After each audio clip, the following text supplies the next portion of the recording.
Good morning, and welcome to Northminster. We've mentioned before that while we don't have a physical sanctuary space at the moment, we are committed to creating a sanctuary in time, a non-physical space where we can be together, reminding each other of our worth and who we most truly are. Wherever you're watching from this morning, we welcome you into this sanctuary in time. Today we have the gift of hearing from Paula Dempsey, who will offer the sermon virtually this morning. Paula is the Director of Partnership Relations with our denominational partner, the Alliance of Baptists. We are grateful for her willingness to preach this morning and for the truly supportive partner that the Alliance has been in this season in particular and throughout the history of our congregation. Now, would you join me in blessing this time together? When Jesus visited the house of Simon the leper, he did so without fear, and in so doing invited all to come to him without fear of being shamed or cast out. Fearlessly, you come into our presence today, O God, and in so doing invite us fearlessly to come into yours. People of God, we have gathered under Christ's banner of love, peace, and justice. And now let us worship God together.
Today I'm going to share with you parts of a story from this book, Voice of Freedom, Fannie Lou Hamer, Spirit of the Civil Rights Movement, written by Carol Boston Weatherford.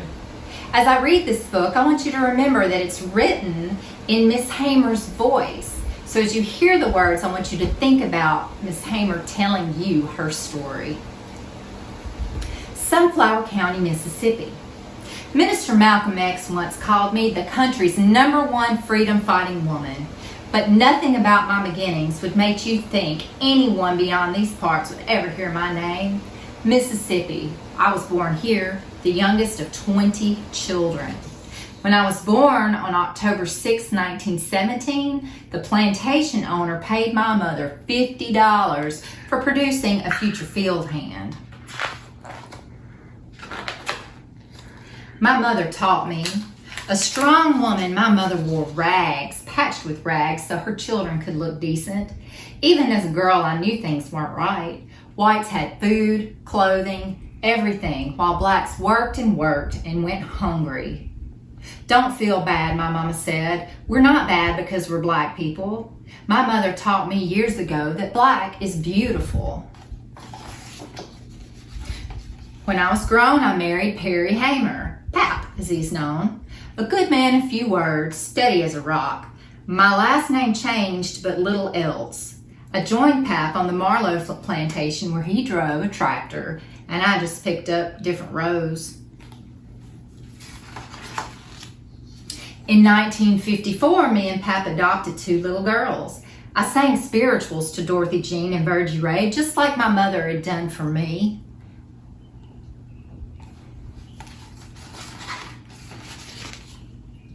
In 1962, my friend Mary Tucker told me about a meeting at the William Chapel Church. Some men from out of town were pushing voter registration. So an old bus drove us 30 miles to Indianola, the home of the Violent White Citizens Council. Barking dogs and rifle-toting men met our bus to scare us. I didn't know what to expect. I had to give my name and workplace. and then read, copy, and explain parts of the Mississippi Constitution. I didn't know anything about the law. No wonder I flunked the test. And then the owner of the farm where she worked told her that she had to leave because she had no business trying to register to vote. Before I could cast a single vote, I had to pay a poll tax I couldn't afford and dodge the night riders who cruised past my house with guns. Too bad my voter registration card wouldn't pay the bills. Pat lost his job and we had to get by on $10 a week that the young voting rights workers raised to help us. They opened my eyes to a change a-comin', and I hopped aboard that train. The young folks were something else. They belonged to the Student Nonviolent Coordinating Committee, called SNCC. They saw me as a leader. I made it plain why I joined the movement. I was sick and tired. All my life I've been sick and tired, but now I'm sick and tired of being sick and tired. I toured the South with words from my heart and spirituals I learned at my mother's knee. We filled up many a rally. People took to calling me the spirit of the civil rights movement. In 1964, I went to the Democratic National Convention in Atlantic City, New Jersey, met with Dr. Martin Luther King. I ran for Congress, and even though I lost, we made history by being the first Black women to sit on the congressional floor. On my fundraising tour, I called racism America's problem. Whatever you give, I told the crowd, is not only to free me in Mississippi, but it's also to free yourselves, because no man is an island. Summer of 1968, I sat at the Democratic National Convention in Chicago. Still, I let my voice be heard. For aid to farmers and against the war in Vietnam, I was weary as an old soldier, but I could not rest. No, I couldn't. Not as long as Blacks were poor, schools were segregated, and Black teachers were discriminated against. Not as long as laws were holding women back. One day, an old white man told me he appreciated that I was doing what he was afraid to do. No telling how long he'd wanted change.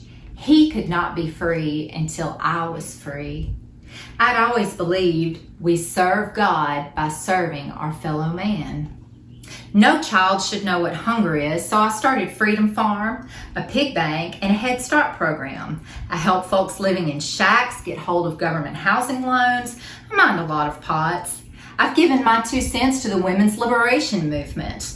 I won a lawsuit against Sunflower County to integrate public schools, and I lost a bid for Senate in 1971.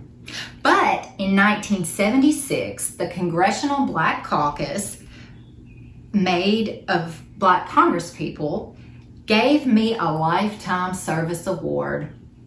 Maybe I had one after all. Let's say a prayer together. God, thank you for people like Fannie Lou Hamer, who gave spirit to the early civil rights movement. Help us to remember that none of us are free unless all of us are free. And also that we serve you by serving our fellow man. Amen. I'm gonna let it shine, let it shine, let it shine, let it shine. Oh, everywhere I go, Lord, I'm gonna let it shine. Oh, everywhere.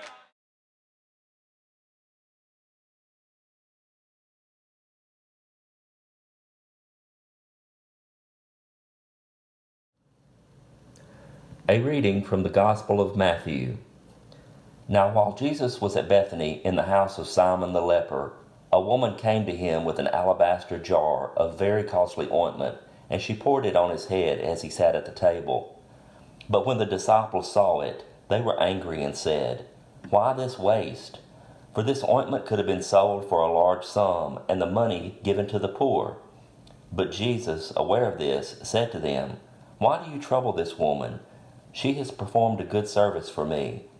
For you always have the poor with you, but you will not always have me. By pouring this ointment on my body, she has prepared me for burial. Truly, I tell you, wherever this good news is proclaimed in the whole world, what she has done will be told in remembrance of her. This is one of our sacred teachings. Thanks be to God.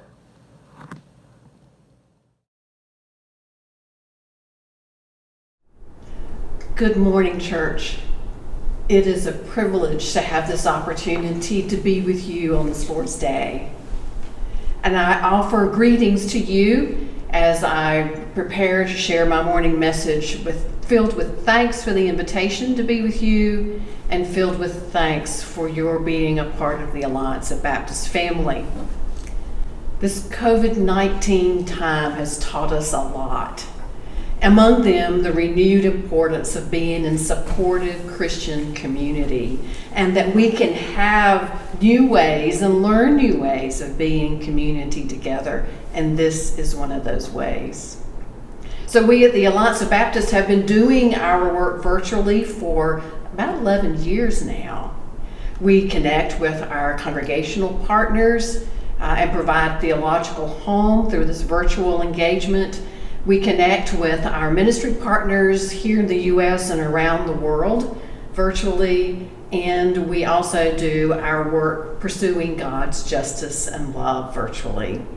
So I bring you greetings from all of our staff, from all of our board of directors, along with words of gratitude for your partnership with us. Thank you for your prayers. Thank you for your time and energy and your money and your partnership ministry. We couldn't be who we are without congregations like yours. We are grateful. Well, this is the quilt that she gave me when I graduated from high school. Now, it's not a prize-winning quilt. If you entered it into the county fair or the state fair, it wouldn't win any ribbons. It's not made with these coordinated matching fabrics. It's a simple design with no fancy quilting techniques. And if you hold it up and look at it, the pattern's not even, it doesn't exactly match, but it's beautiful. It represents my aunt's life, my Aunt Sue's life. She was my father's oldest sister. She was a woman without an education beyond grade school, not beyond grade school. She had very little money ever in her life, and she had no children, but she did what she could with what she had. And not only did she make a living doing it, but in the process, she created these beautiful works of art. This quilt represents strength to me, and I wish you could see the tiny stitches. The quilting really is very tiny, exact stitches. So the strength's in the stitches, and there's also strength in the pieces of fabric that it's made from, because she made this quilt with scraps from the dresses that my grandmother wore, which she also made. My Aunt Sue was a strong woman. She lived in a time when survival was hard for women. I told you she was my father's oldest sister. She was the first of 17 babies that my grandmother would birth. 17. She helped raise the others. She helped bury some of them, and she never had any children of her own.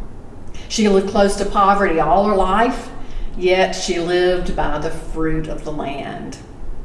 She and Uncle George were always tenant farmers or sharecroppers, never owning land of their own or a house of their own. She cooked biscuits in her wood stove. Sometimes they would have little scatterings of the soot on them. She also made these marvelous dried apple custard pies.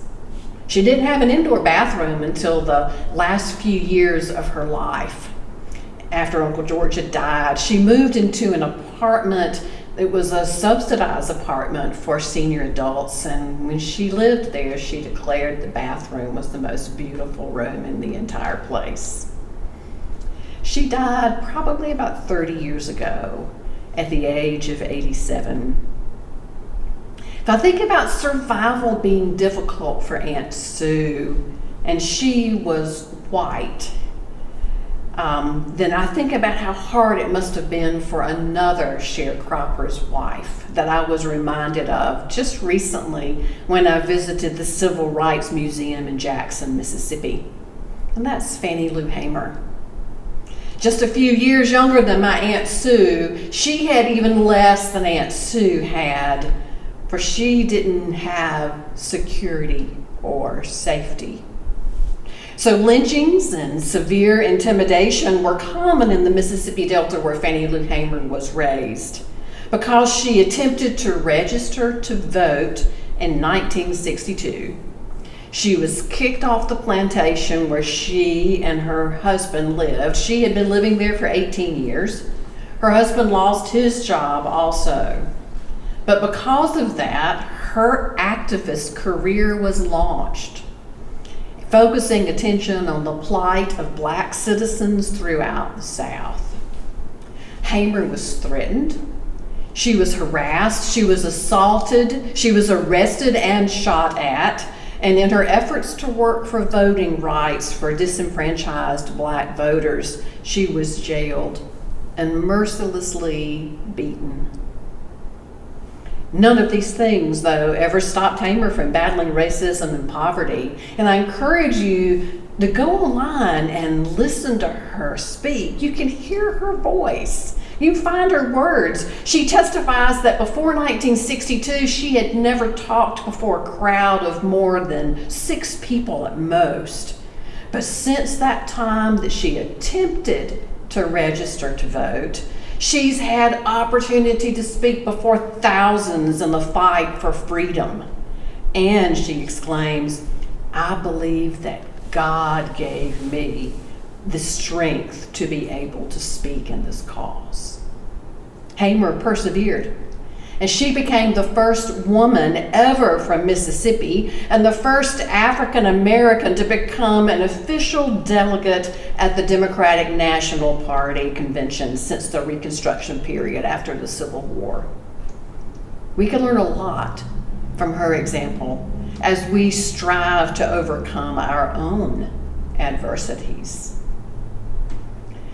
So I wonder if Hamer found any kind of hope in the story in our gospel text for today. You know, we know very little about this woman in the text from the way she's described in the Gospel of Matthew. Her story is also told in the Gospel of Mark, and in neither of these Gospels do they even give her a name. Sometimes I think about how hard it must have been to be a woman in Jesus' day. I mean, I think that women's tasks were pre-sunup to post-sundown in terms of how much of their day they consumed, weaving and grinding and baking and sewing and hauling water and sweeping and birthing and nursing and mothering and laundering and tending the sick and the elderly. All of these jobs were the jobs of women. And this woman, even with all these responsibilities that women carried, took the time to hear and respond to the ministry, the person, and the message of Jesus. One thing we do know about this unnamed woman is that she had enough money to buy some very expensive perfume that would cost the equivalent of one's wages for an entire year. This woman boldly performs a loving act of compassion for Jesus. And she breaks several cultural rules while she's doing it. The first one she breaks is that she appears at a banquet hall at the house of Simon the leper. So she appears at a leper's home. She enters a dining room filled only with men. Second rule she breaks. Third rule she breaks, she positions herself above Jesus. And then she doesn't put just the customary 2 or 3 drops of this ointment on his head. She pours the entire container on his head.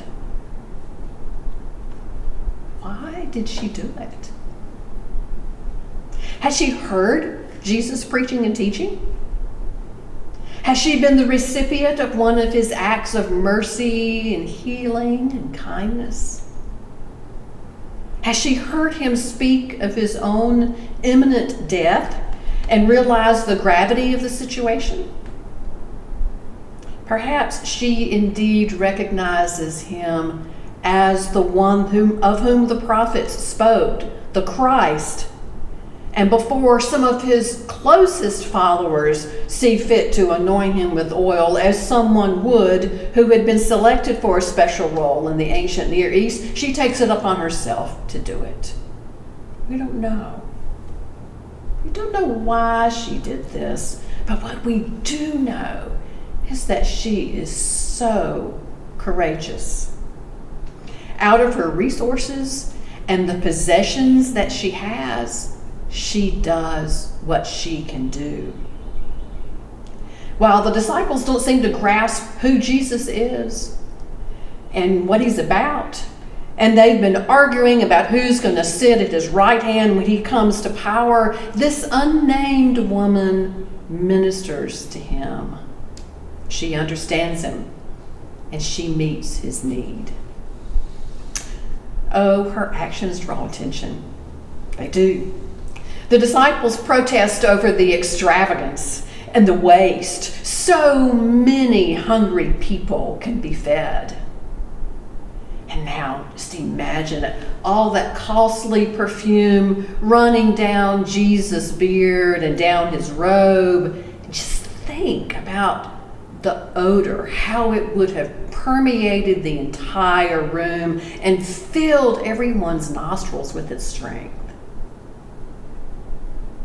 Jesus rebukes the disciples, and he accepts her quiet act of ministry.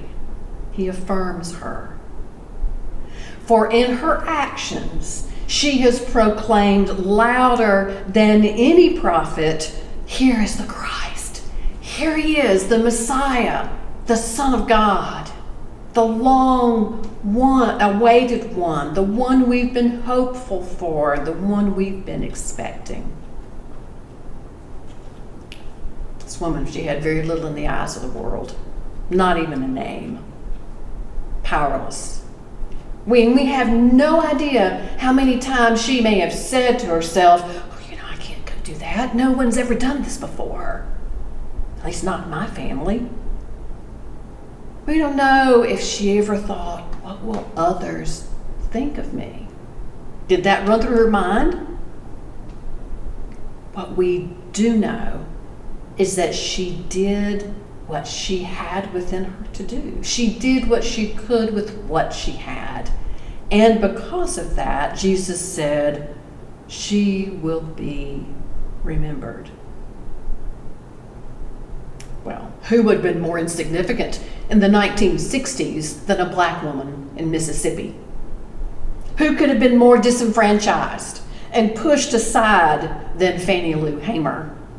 And yet, she stands today as one who is remembered, who did what she could with what she had, who inspires all of us to remain committed to the struggles we believe in.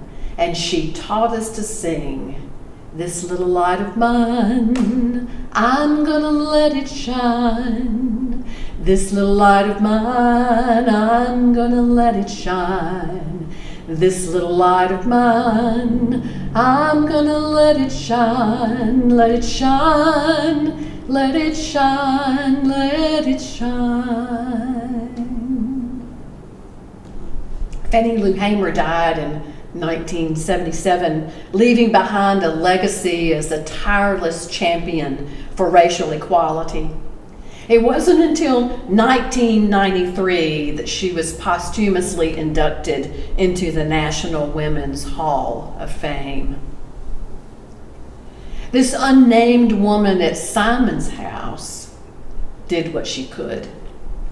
And she's been remembered for how she prophesied with her acts of kindness.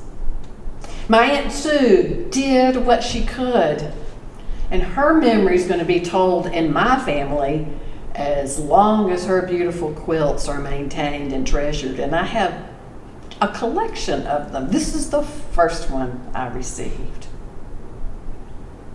What can you do? Do you have a phone? Then will you please call your senators? And will you say to them, allocate funding with strong policy mandates for states to have safe and accessible elections this fall? That's something you can do if you have a phone. Do you have a dime? Give to a cause that's working for racial justice and equity. Do you have feet? March for something you believe in. Do you have a voice? Use it. Speak up. If we don't speak, we are part of the problem. Do you have a smile? Then cheer someone's day. Are you doing what you can with what you have?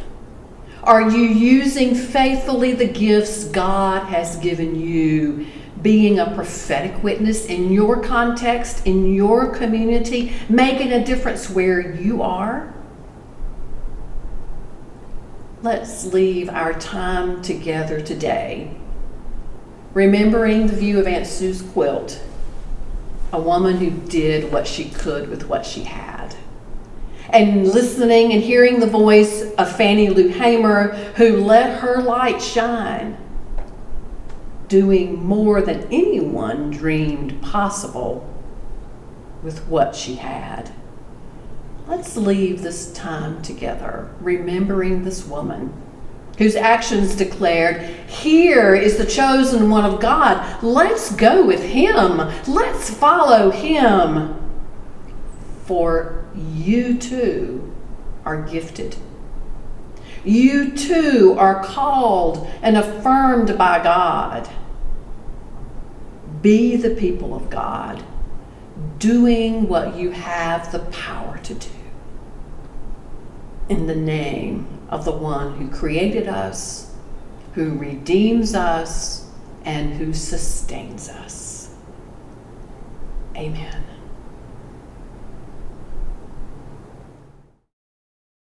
This little light of mine, I'm gonna let it shine. Oh, this little light of mine, I'm gonna let it shine. This little light of mine, I'm gonna let it shine, let it shine, let it shine, let it shine. Oh, everywhere I go, Lord, I'm gonna let it shine.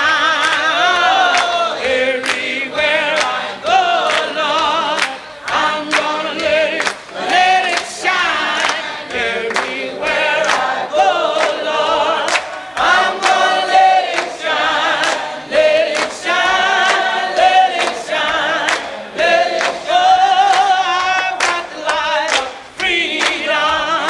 I'm gonna let it shine. Oh, I've got the light of freedom. I'm gonna let it shine. I've got the light of freedom. I'm gonna let it shine. Let it shine, let it shine, let it go. Jesus gave it to me now. I'm gonna let it.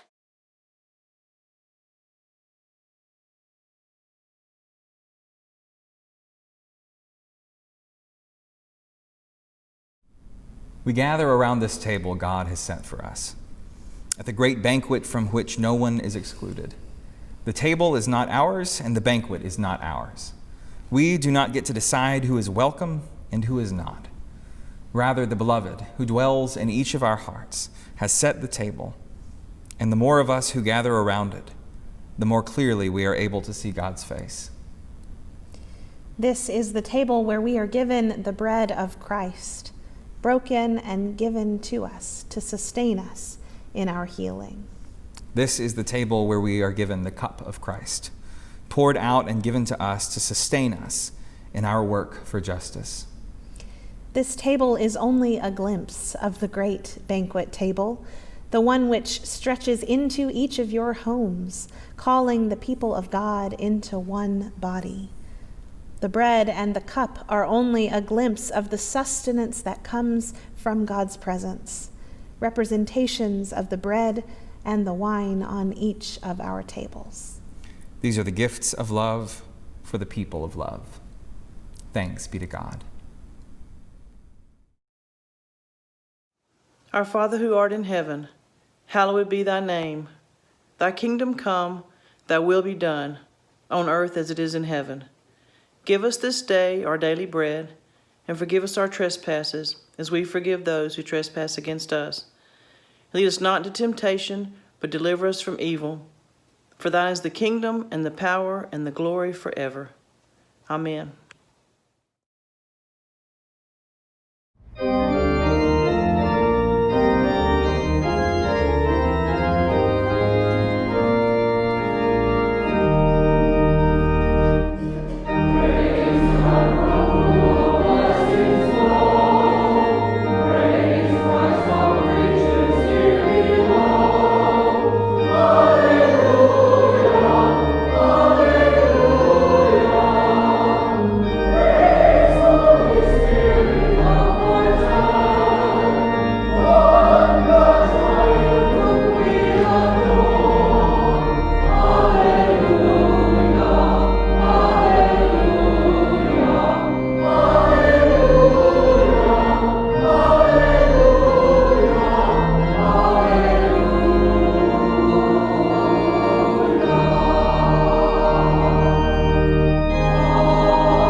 We're grateful that you've been here with us today. It's always our hope that in this space we have known ourselves loved and been able to open ourselves in some way to God's presence so that we can go forth and show the love that we have found here.